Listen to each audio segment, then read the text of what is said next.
My sisters and my brothers, Assalamu alaikum wa rahmatullahi wa barakatuhu. I am Imam Hindi, the Director of Muslim Life here at Georgetown University. I welcome you to our weekly show on Ramadan and self-care.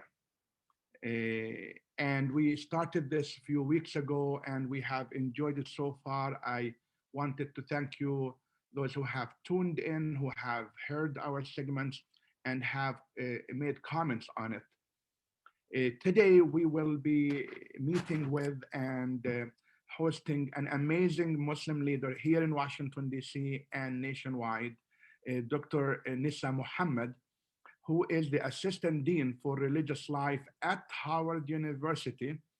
She's also the advisor of the MSA at Howard University and other groups, including the chess club. Maybe tell us if she herself plays chess, that would be good. Dr. Nissa has a bachelor's degree in psychology, master's degree in Islamic studies and Christian Muslim relations from Hartford Seminary, and a doctorate of ministry from Howard University.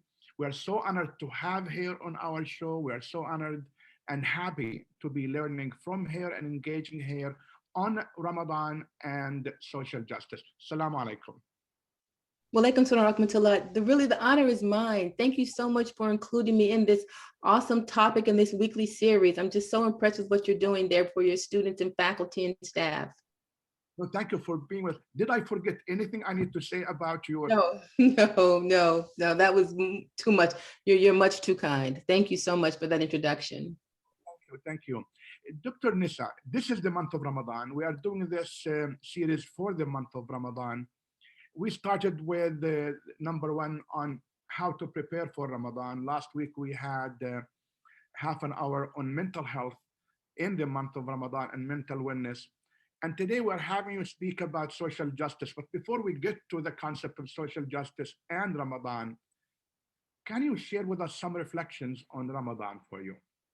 So Ramadan is an amazing, amazing time. And I'm a family person. I'm a mother, have 5 children. And with them growing up, I wanted to make sure that Ramadan was very special for them, to make sure that they got up for suhoor, that they experienced Ramadan in a very family-friendly way, so that they understood that I'm a convert. And so for a lot of converts, you have family members that are not Muslim. And so myself and my sister are the only 2 Muslims in our family. I have a cousin that's Muslim also, but the predominantly members of my family are Christians, and they have Christmas and they have Easter and they have all these wonderful celebrations, and my nieces and nephews would be involved in them. And so I didn't want my children to ever feel left out. I didn't want them to feel like I'm this Muslim and we don't ever have any fun and we have ever had any celebrations. So Ramadan is a big deal in my family because I wanted my children to feel like I have something to celebrate too. I'm getting Eid gifts. What are you getting? This is what I want for Eid and this is what I'm going to get. And so I wanted to make sure that Ramadan was always a wonderful family-filled time that brought us closer to Allah and our children could celebrate it. Wonderful. So you spoke about your children and your family. Like in your children, how many of them are Muslims or? So, alhamdulillah, all of my children are practicing Muslims. I'm so blessed. Brothers and sisters and. Yes. So in my immediate family, I have an older sister that's Muslim, and I have a cousin that lives in Newark that's Muslim also. So how does Ramadan look in an African American or Black American Muslim family? And I say this because, we are a very diverse Muslim community from all over the world. And each culture celebrates Ramadan differently in terms of food and culture. And some rituals can be different from one school of thought to another school of thought. So how does Ramadan look in our African American or Black American Muslim community? So it looks so very different in so many different families and communities. But I think the one thing that unites us is the food.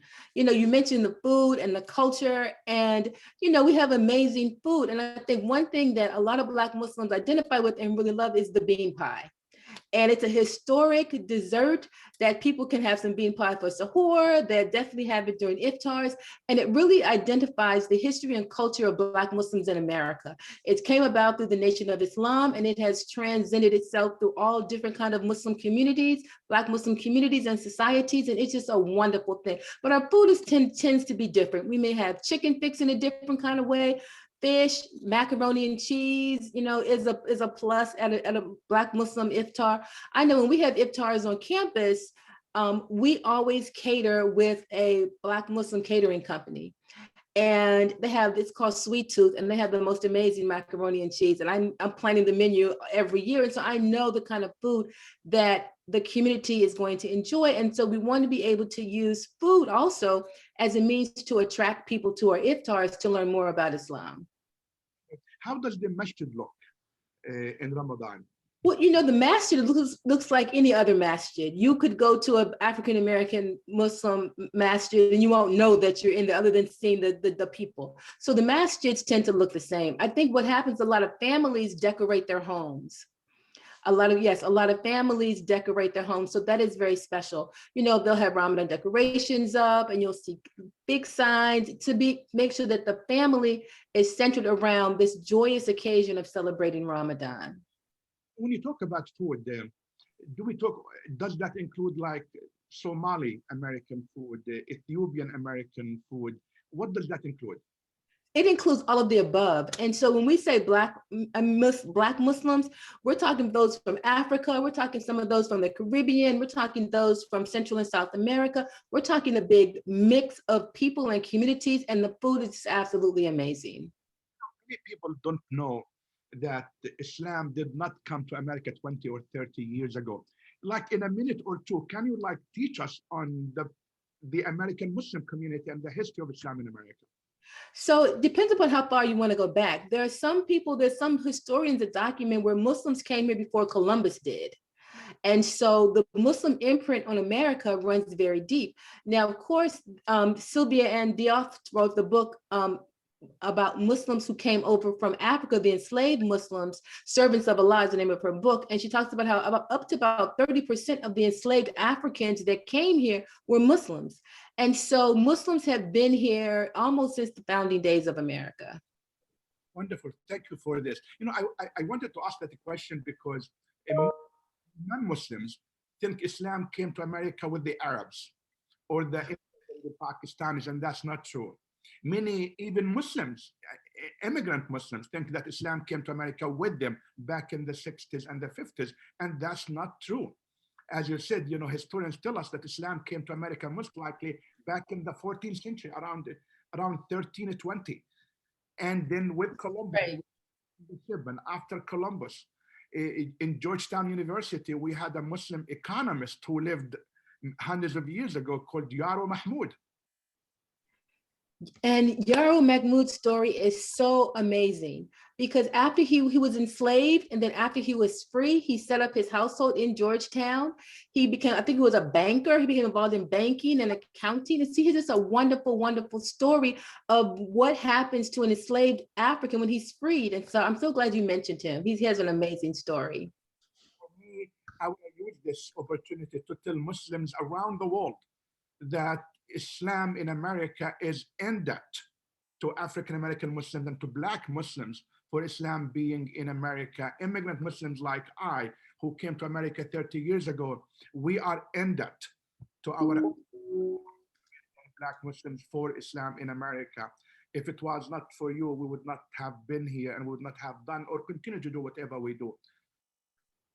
And so, you know what, I'm so glad you mentioned it also, because a lot of people don't know that. And those who don't know it don't even think that it's even relevant to say that, because a lot of times Black Muslims are invisible. And when you see the images of Ramadan, and when you see the social media about what Ramadan is all about, it's not Black Muslims whose pictures that you see. And as a result of that invisibility, in 2016, a young African-American Muslim started something called Blackout Eid, as a means to show the pictures and the amazing celebrations that Muslims do around Eid. And so if you use the hashtag Blackout Eid, and you'll see all kind of families, all kind of people talking about their experiences as a Black Muslim celebrating Eid, and how amazing it is because of our invisibility. We said, you know what, the invisibility stops now. We're going to create our own hashtag. We're going to create our own social media campaign. And people contribute their pictures on Instagram, on Facebook, on social media to say the Black Muslims are here and they're having a wonderful experience during Ramadan.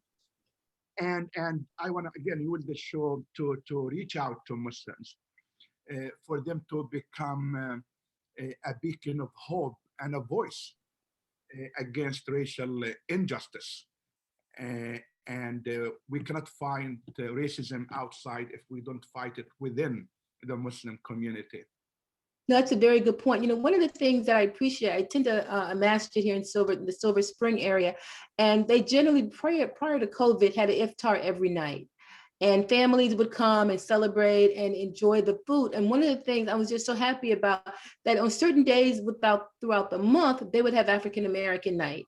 And the African Americans in the congregation would bring their food, because other than that, it was typical South Asian food. But it showed that they cared about the African Americans and valued them being a part of their community, and allowed them to bring their food on certain nights. And there was Africa night, and there was maybe a Malaysian night. So they realized and recognized the value of the diversity in their community and reflected that in the food.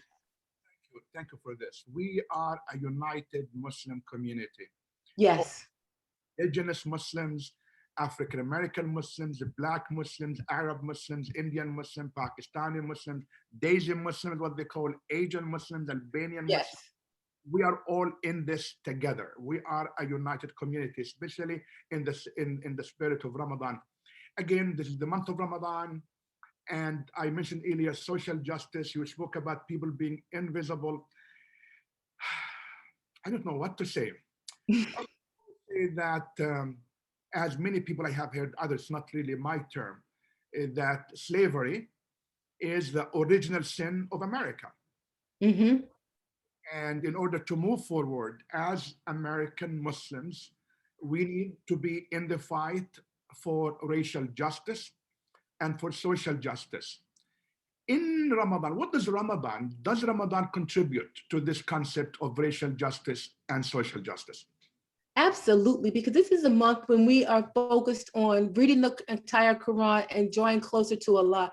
And we know that Allah is the author returning to mercy. He's the most beneficent. He is the one who is the author of social justice and racial justice and all of that. And so if we are using this month to draw closer to him, then of course we want to be able to reflect his attributes and his care and giving for all people. And so, one of the things that I've been talking to my students about, looking at the situation with Derek Chauvin and George Floyd, what would you have done if you had been out there in the crowd? Alhamdulillah, someone recorded it. She did a very good job. Alhamdulillah, this other brother talked to the policeman and tried to get him to stop. But if we were there as Muslims, what would we have done? What would have been our contribution to that scenario and to that scene? There's a good story that recently a woman's case got vindicated. Carrielle Horn was a police officer in Buffalo, and she saw a white police officer put a Black man in a chokehold. And as a police officer, she stopped him. She fought the white police officer to get him off of this Black man in a chokehold. As a result of that, she lost her job. She lost her pension. She made a great sacrifice. And it wasn't until some Muslims took over her case recently that she was vindicated. Dr. Intisar Rabb at Harvard Law School is one. Dr. Rami Nashibishi from Iman connected Dr. Intisar Rabb to the case because he had been working with Carrielle Horn. So Muslims realized an injustice had taken place with her and helped her to get vindicated. She got her pension back, she got back pay, but she was finally found not guilty of a policy violation with the police force because she stepped in while other people, she was as a police officer, she did this. And so my question is sometimes to Muslims, what would we have done? What does our faith call us to do when we see injustice? What does our faith ask us to do when we see racial injustice? So do we just walk by? Do we just say, that doesn't concern me? Or are we empowered, or do we feel the love of Allah for our fellow mankind and say, I need to do something about this? Indeed. I like, what you said. Thank you for this. And I wish every Muslim could learn from you on this. In the month of Ramadan, we read the Quran. Mm-hmm. The nickname of Ramadan in Arabic is Shahrul Quran, the month of the Quran. Wow. As we read the Quran, we read about the need to do soul searching. Where are we? Where have we been when it comes to social justice and racial justice? No. The idea in Ramadan, as you know, is those who are privileged to have the food on their table, Mm-hmm. out of their safe haven, to look for those who are underprivileged, who don't have access to that food. You have home, you have food on your table, others don't.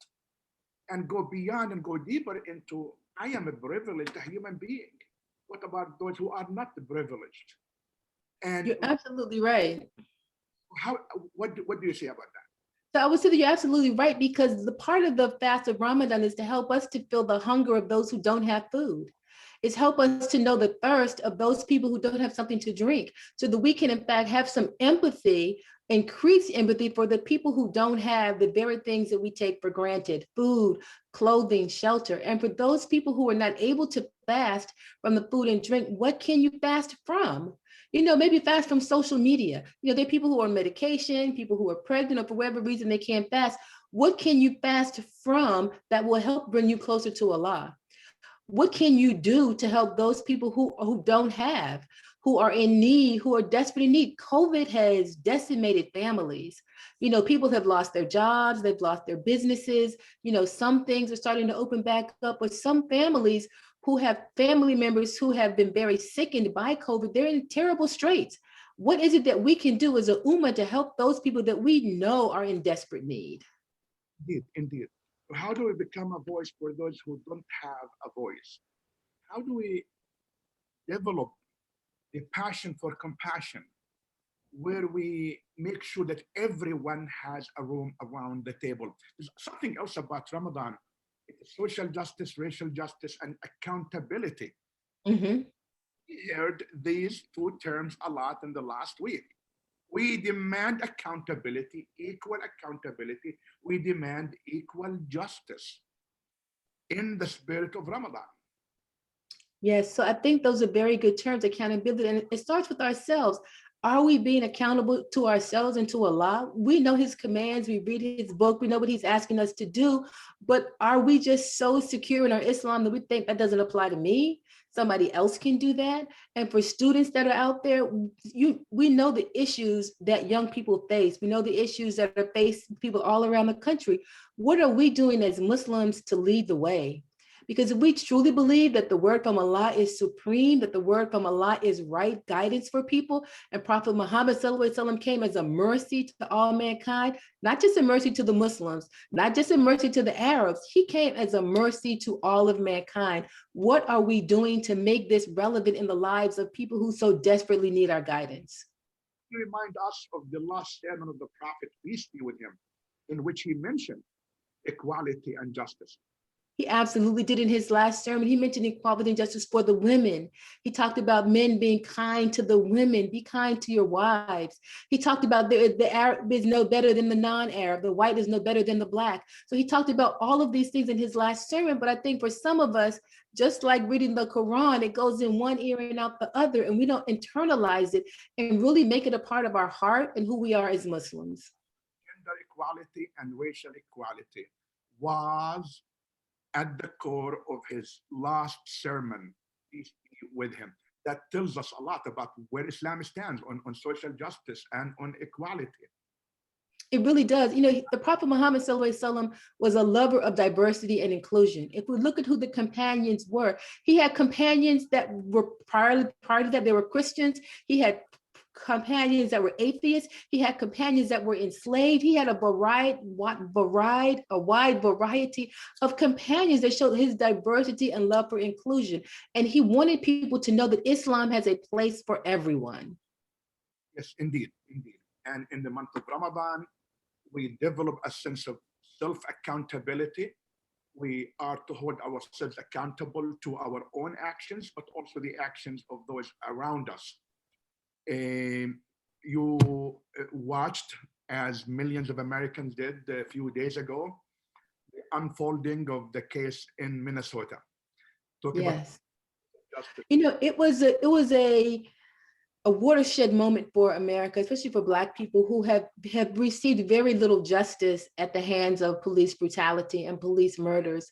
And so people were like on pins and needles, expecting that outcome, but really knowing that it might not come. It might not be there. But the outcry of injustice of what happened was so far and wide. To watch Derek Chauvin on George Floyd's neck for over 9 minutes, even after he passed out after 5 minutes, he stayed on his neck another 4 minutes. I mean, it was just so egregious. Had they come back with any other verdict than they did, it just would have been an uproar in America. What does that mean to Muslims in the month of Ramadan? For Muslims in the month of Ramadan, what a blessing Allah gave us. What an absolute blessing Allah gave us in the month of Ramadan, because Allah is the beneficent, the merciful. This is all in Allah's hands. Allah has written this script way before we even got here, but so He knew what was going to happen. We just had to have faith in Him to be just, because that is what is so called for today: justice and accountability. I cannot but remember those terms. I cannot breathe. Yes, I can't breathe. I mean, and it was like Derek Chauvin was just heartless. Like they say, like, well, if you can talk, you can breathe. No, he couldn't breathe. He really could not breathe. And it's just, where was the mercy? Where was the passion for compassion? Okay, don't be passionate about it. Just have a little compassion. But he demonstrated no compassion whatsoever. And George Floyd's life just flitted away. After Ramadan, I cannot eat when someone else cannot eat. I cannot drink. I cannot breathe when someone else cannot breathe. I cannot be happy if someone else cannot be happy. And therefore, this is, for me, for this to happen in the month of Ramadan, enforces that belief within Islam, within the Muslim community, within the American Muslim community, that in the spirit of Ramadan, we can no longer sit back and watch injustice. And I hope we take that to heart. We just can't. I mean, it's just not Islam. Prophet Muhammad Sallallahu Alaihi Wasallam said, if you can't change it with your hands, change it with your heart, change it in your sight. But we have to be able to do something. And even if it's just talking to somebody and saying, that's not right. To let people know right from wrong, that we as Muslims know right from wrong. And again, I say, what would we have done as a Muslim had we been there when that happened? What would we do the next time we see an injustice? Are we just going to be silent? Are we just going to walk by? Are we going to at least say something? Hey, that's not right. We can be better than this. We have Islam. We are taught to be better than this. We can do something different. We have this concept of mujahada, this concept of jihad. I know it is not what Fox News. No. This idea of striving, doing our best, and trained in the school of Ramadan to do this. We strive, we do our best, we stand up, we are willing to sweat and get tired for the sake of what is right. You're absolutely right. And that's why, for Ramadan, we want to pray to Allah blesses us to be a better Muslim at the end of Ramadan than we are when we start, because we want to have some spiritual growth. Because if all we're doing is just depriving ourselves of food and drink, Allah has no need for that. Allah has no need for our deprivation of food and drink. Allah wants us to be better Muslims from one Ramadan to the next, to grow spiritually, to grow closer to Him, to read His words directly in the Quran and say, you know what? That makes sense to me. That is really what I want to know. And that is helping me to change so that we can become better Muslims on the other side of Ramadan. Not just we're here right now, but as we go through these 30 days, how will we be improved as Muslims on the other side? Do that in the month of Ramadan. So the thing is, have spiritual goals. When I talk to my students, I tell them, find a small spiritual goal that you think you can accomplish. If that goal is, I'm going to make sure I get all my 5 salats in because I've been derelict other times, work on it. Have a spiritual goal. I'm going to read the Quran. I'm going to find a verse in the Quran that is relevant to me. I'm going to make that meaningful in my life. Allah loves excellence. I'm going to start being excellent in all that I do. Allah loves patience. Allah is al-sabur. I'm going to start being more patient because, I can get an attitude or I can fly off the handle at anything, but I'm going to start reflecting what Allah is and some of his 99 names, inshallah. This is really amazing. I, you know, um, what happened again last few days ago and what will continue to unfold in America tells us that the fight for racial justice is far from over. It's an ongoing battle. I mean, this is just one small victory. Dante Wright was killed in Minneapolis, so his case is coming up. A couple of days ago, Ma'Khia Bryant was shot. In North Carolina, somebody was shot. So this is an ongoing battle. So it's one small victory, but the battle continues. And the month of Ramadan comes in every year. So the fight against evil is ongoing. It is ongoing because, as you mentioned, a jihad, we got to fight with the evil within ourselves. Because sometimes we have become so inculcated in American society that we reflect shaitan more than we do Allah, which is very terrible. But we have to begin to use this month to say, you know what, I'm going to let the Quran take over my life. I'm going to dedicate myself to Allah. And I'm going to be a better Muslim. When racism comes in different forms, when you are a racist and when you make racist statements and when you allow people to make racist statements, that is racism. But also there is what one would call unknown racism or hidden racism or the racism of not knowing and the need to educate ourselves on it. What do you say about that? I think you're absolutely right, because sometimes what people do, they do it very innocently because they just have been educated that way. I have a student at Howard that was from Malaysia, and he was talking about how he had learned a lot of anti-Blackness growing up in Malaysia by watching the movies, TV, reading social media, that he had this impression in his mind about how Black people were. So when he came to Howard, he was wondering why all these drug pushers and prostitutes were in college. Like, what are they all doing here? And Howard is the worst place to express your anti-Blackness. I mean, you're just going to get your feelings hurt on a regular basis. But he realized that he had learned and internalized some anti-Blackness that wasn't the reality of what Black people are and who they are. And so sometimes what people are learning and what they're exhibiting is something they had been educated on without their knowledge. Indeed. About to conclude, we have, my God, I enjoyed having you on this series, Dr. Nisa. No, the pleasure is mine. It's been an amazing 30 minutes. Any final thoughts you want to conclude with? I would just say I'm just very proud of what you all are doing. You're doing there at Georgetown, and also the information about the enslaved Africans that were there, that were sold, and how the university is responding to that and making reparations to the family of that. So just want to congratulate you on that, and just keep up the good work. And just so happy to be a part of whatever you do.